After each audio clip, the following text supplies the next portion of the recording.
ही संपत्ती म्या लय कष्टाने मिळवलेली आहे. हे बघ आई, इथलची जी प्रॉपर्टी ना ही मला दी, आणि गावाकडची 5 एकर शेती ना ही याला थोडी दी आणि मला थोडी दी, आणि अशा सगळ्या वाटण्या करून दी. आणि तुला काय पाहिजे रे? मला सोनं आणि पैसा पाहिजे. हे बघ आई, हिला सोनं दिलं आणि पैसा दिला, आणि मला प्रॉपर्टी दिली आणि पैसा दिला, मग ह्या गावंडलचं काय?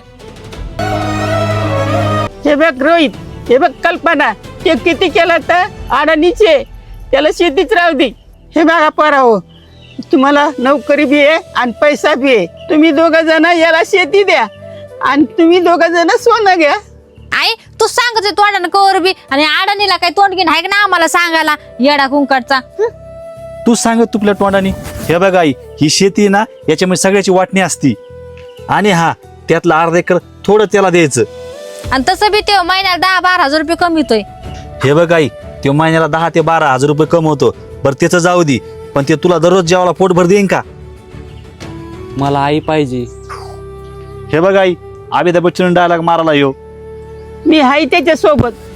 हे बघ आई, तुला जर ते सोबत राहायचं असलं तर राह, पण मी काही बोलत नाही. अरे त्याला आई पाहिजे ना, राहू दे. हे चल, आपण 2 जण जाऊ.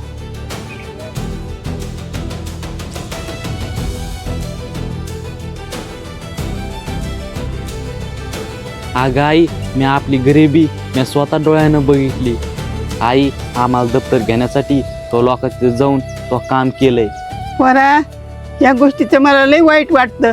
मी त्या दिवशी जर 3 दप्तर घेतले असते तर तू सुद्धा नोकरीला लागला असता.